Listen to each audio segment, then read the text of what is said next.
So what do we know about what causes corruption? One of the best pieces on this topic is by Daniel Treisman. Let's look at its results a little more closely. He rates countries on the basis of how corrupt they are using 3 different indices of corruption from a group called Transparency International.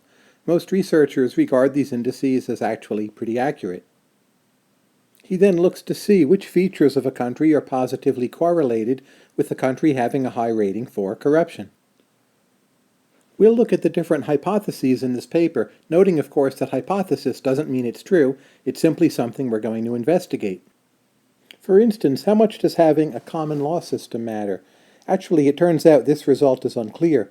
If a country is a colony of British origin, it turns out that having a common law system is correlated with lower corruption.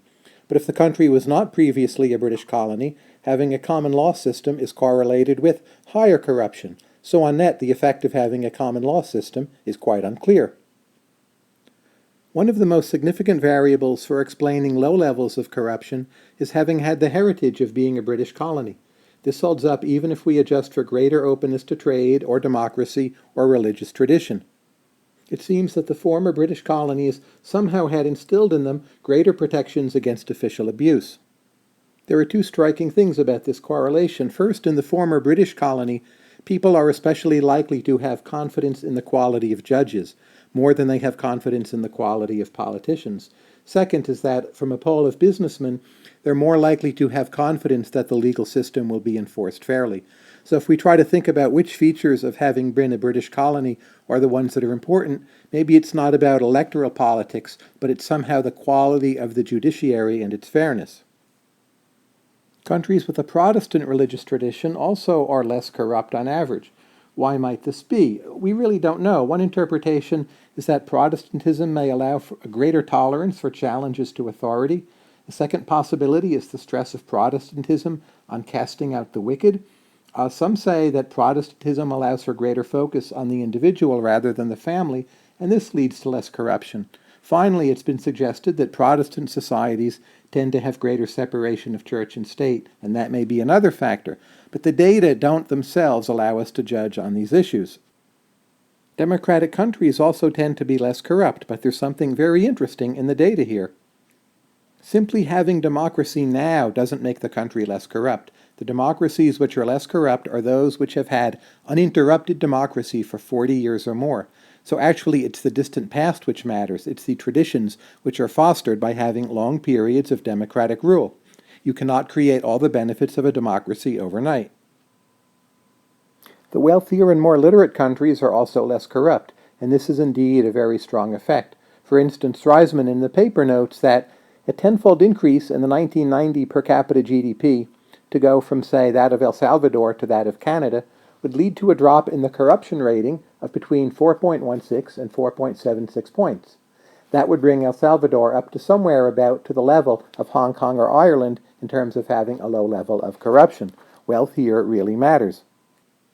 Is it the case that corruption is low and public salaries are relatively high, as has proved to be the case in Singapore?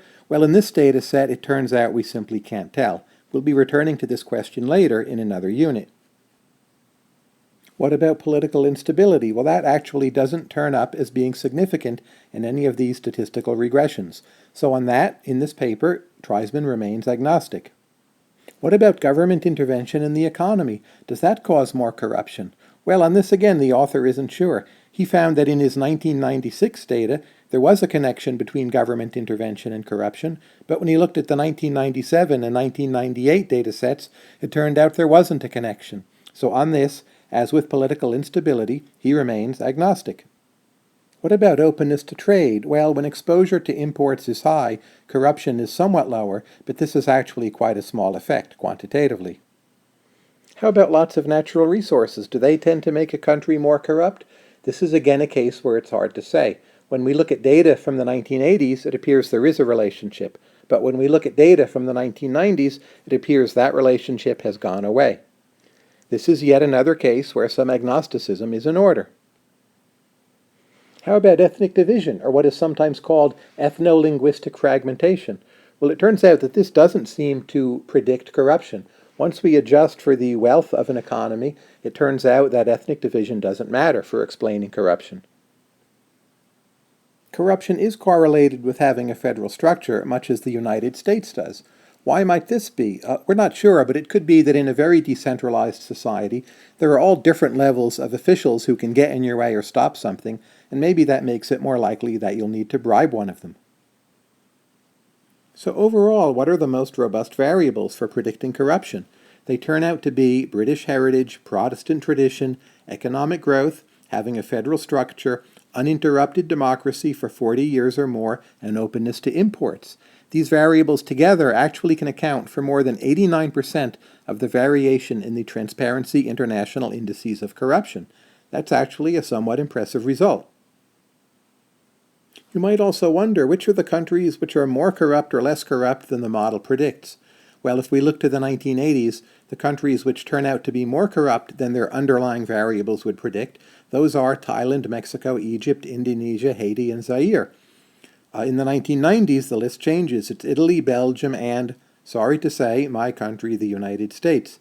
Interestingly, over this period of time, Africa on the whole is less corrupt than the model predicts. Given its relatively low level of per capita income, we would expect Africa to be more corrupt than it really is. What can we say about what's cause and what is effect? For instance, if wealthier nations are less corrupt, is it the case that because they are wealthy, they are less corrupt? Or is it the case that because they are less corrupt, they are wealthy? Arguably, both effects are operating. This is a tricky problem in many statistical investigations. Treisman attempts to overcome it by focusing a lot of his attention on very long-term variables which are not changing in the short run with corruption. For instance, if you think about our list of the variables which really mattered, 40 years or more of democracy, a British colonial heritage, and Protestant religious tradition, there's really not a plausible way to say that low corruption brought about the Protestant religious tradition from the distant past. It's far more likely to be the case that the Protestant religious tradition is the active variable in some manner driving the lower level of corruption. This paper leaves a lot of open questions and questions unanswered or hanging, or maybe areas where we're agnostic, but still it's considered to be one of the most important studies of the causes of corruption.